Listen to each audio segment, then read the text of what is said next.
একটা ভিডিও মানুষের উপরে আমার আর হাত দিয়ে একটা ফায়ার হয় নাই। আমার মতো হাজারো পুলিশ আছে যারা হচ্ছে স্বেচ্ছায় পদত্যাগ করতে চাইছে, পদত্যাগ করতে দেওয়া হয় নাই। বলে যাচ্ছি আজকে এটা। বিসমিল্লাহির রহমানির রহিম। আজকে আমাদের দেশের এই পর্যায়ে শেষে গিয়ে আমাদের বাংলাদেশ পুলিশ, এই বাংলাদেশ পুলিশের জন্য আমরা কি না করছি, এই খালি র্যাঙ্কের মানুষগুলা, এগুলার কথা বলতেছি। এগুলা সারা জীবন নির্যাতিত হয়েছে, অফিসারের হাতে নির্যাতিত হয়েছে, নিজের ডিপার্টমেন্টের হাতে নির্যাতিত হয়েছে, এখন সারা বাংলাদেশের হাতে নির্যাতিত হচ্ছে। কালকে যে পরিমাণ পুলিশ মারা গেছে, আজকে তারপরও আমাদের ইন্ডাস্ট্রিয়াল পুলিশ 3 আমাদেরকে বেরোতে দিচ্ছে না, বাসায় দিয়ে যেতে দিচ্ছে না। এখন আমি সবার সামনে আমি বক্তব্য দিয়ে আসি, আমি নিজে রিজাইন দিয়ে আমি নিজে এখান থেকে যাব, যেভাবে হোক আমি আমার বাসায় যাব। আমি বেঁচে থাকলে আমার মা বাবা ভালো থাকবে। আমার মা একজন হার্টের রোগী, সারাটা দিন টেনশনে আমাকে পাগল করে দিচ্ছে, কলের পর কল। একটা আমি কি মানুষটা, আমি স্টুডেন্ট ভাই, এবার ইন্টার এইচএসসি পরীক্ষার্থী, আমি ক্যান্ডিডেট। এবার আমার মায়ের কি আমার প্রতি কোনো টান নাই, একটা আমাকে বড় করতে মানুষের লাগে না, কিন্তু আমার এই ইউনিফর্মটা, বিশেষ করেন ভাই, এই ইউনিফর্মটা পবিত্র। ভিতরে মানুষ যারা আছে ওইগুলো হয়তো অপবিত্র হতে পারে, বাট এই ইউনিফর্মটা সর্বদা পবিত্র। ইউনিফর্ম কখনো মানুষের সাথে বেইমানি করে না, ইউনিফর্ম কখনো খারাপ হতে পারে না ভাই। সারা জীবন মনে রাখবেন, আমি এখন বলে রাখছি, আমি এই চাকরি থেকে অব্যাহতি নিচ্ছি। আমি এই চাকরি থেকে, আমার মার 3 দিন আগে আমাকে বলছিল অব্যাহতি নেওয়ার জন্য।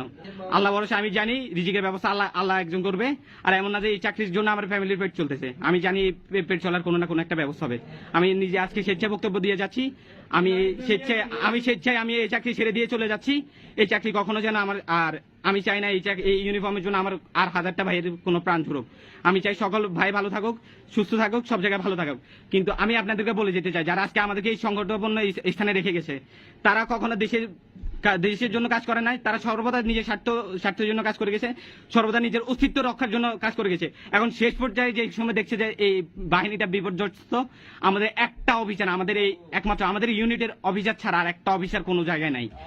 আমাদের এই ডিপার্টমেন্টে হাজার হাজার ছেলে আছে, হাজার হাজার পুলিশ কনস্টেবল আছে, যারা কিনা এই ছাত্রদের পক্ষে কাজ করে গেছে। আমাদেরকে ফায়ার করার উদ্দেশ্য, যদি ফায়ার করার নির্দেশ আসছিল, আমাদের অনেক হাজার ভাই আছে ফায়ার করে না, বুলেট গুলো সবগুলো নিজের কাছে রেখে দিছে। তারা সর্বদা চাইছিল জনগণের ভালো। আমরা প্রথম থেকে দেখবেন 1000টা পুলিশের প্রোফাইল লাল হয়ে আছে এখনো। আমরা প্রথম থেকে চাইছি স্টুডেন্টের দাবি আদায় হোক, আমরা চাইছি এই সরকারের পতন হোক।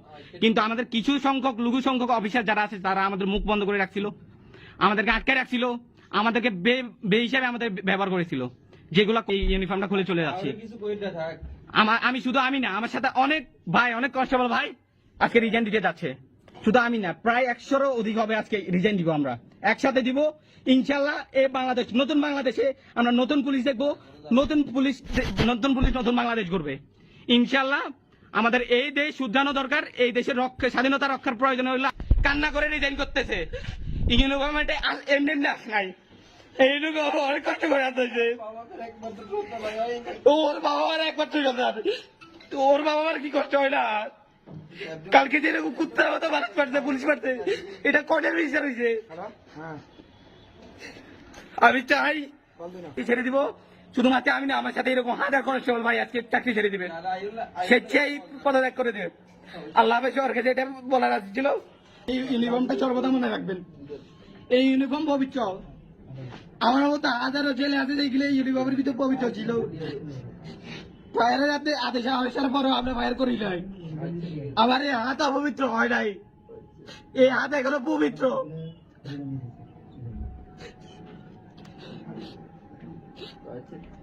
এই আমার আইডি কার্ড, যেটার জন্য এত কষ্ট করছি। স্বপ্নের ইউনিফর্ম ছিল, বাড়িতে এসে দাগ লাগাই গেছে একটা ছেলে এই ইউনিফর্মটাকে কালো করে দিয়ে গেছে। এই ইউনিফর্মের উপর সারাটা 10 চাপা দিয়ে গেছে একটা শ্রেণীর লোক, যারা আমাদেরকে নিয়ন্ত্রণ করছিল, খুব বাজেভাবে ব্যবহার করছিল, আমাদের মুখে তালা মাইরা রাখছিল। আমি আমার প্রোফাইলে দিয়ে রাখছিলাম মুখে তালা, যে সময় আমি চাকরি করতেছি ওই সময়।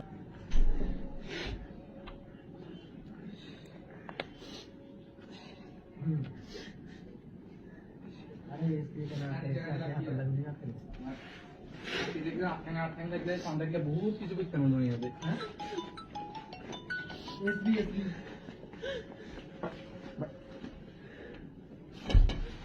क्या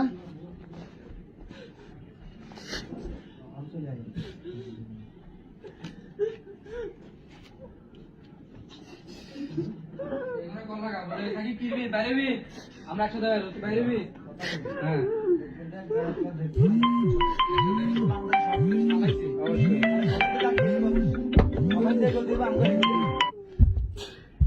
যে এগোতে হবে আমাকে এগোতে হবে আমরা লিখিত নাই লিখিত নাই সবাই যে এগোতে আমাকে এগোতে হবে। আমি বিশ্বাস করেন এই ইউনিফর্ম অনেক পবিত্র, এটাকে অপবিত্র করা হয়েছে।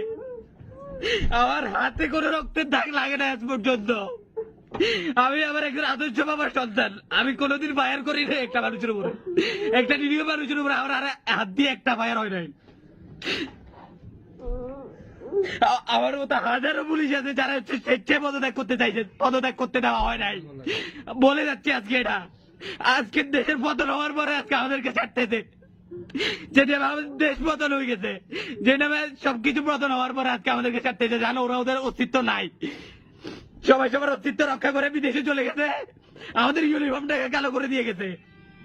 এই ইউনিফর্ম আমার দরকার নাই, বিশ্বাস করেন ভাই, এটা খুব পবিত্র একটা ইউনিফর্ম। আল্লাহ বলেছে, আমি বলতে যে এদের বিচার হবেই। আমি না আমার মতো হাজারটা ছেলে কাঁদতেছে আজকে। কালকে 1000 জনের বাবা মারা গেছে, কালকে পুলিশগুলো ঠিক আর বাবা না, এই খালি যারা কনস্টেবল যেগুলা, বিশ্বাস করেন ভাই, খোদার কসম এগুলো আপনাদের পক্ষে। আলহামদুলিল্লাহ, আমিও স্বাধীন আজকে থেকে। আজকে থেকে আমি আমার বাকশক্তি ফিরে পাইছি। এই ইউনিফর্ম আমার বাকশক্তি আটকে রাখছিল, শাসন করে গেছিল আমাকে সবসময়। আমি না আমার মতো এরকম হাজার কনস্টেবল ভাইকে কথা বলতে দেয় নাই। ওদের হাতে নির্বিচারে অনেকে গুলি করাই নিয়েছে। ওদের বিচার ইনশাল্লাহ মাটিতে হবে হবে হবে। আমরাও স্বাধীন হয়েছি আজকে ইউনিফর্ম খুইলা। আল্লাহ ভরসা, আল্লাহ হাফেজ। আলহামদুলিল্লাহ, আমিও স্বাধীন আজকে থেকে। আজকে থেকে আমি আমার বাকশক্তি ফিরে পাইছি। এই ইউনিফর্ম আমার বাকশক্তি আটকে রাখছিল, শাসন করে গেছিল আমাকে সবসময়। আমি না আমার মতো এরকম হাজার কনস্টেবল ভাইকে কথা বলতে দেয় নাই। ওদের হাতে নির্বিচারে অনেকে গুলি করাই নিয়েছে। ওদের বিচার ইনশাল্লাহ মাটিতে হবে হবে হবে। আমরাও স্বাধীন হয়েছি আজকে ইউনিফর্ম খুইলা। আল্লাহ ভরসা, আল্লাহ হাফেজ।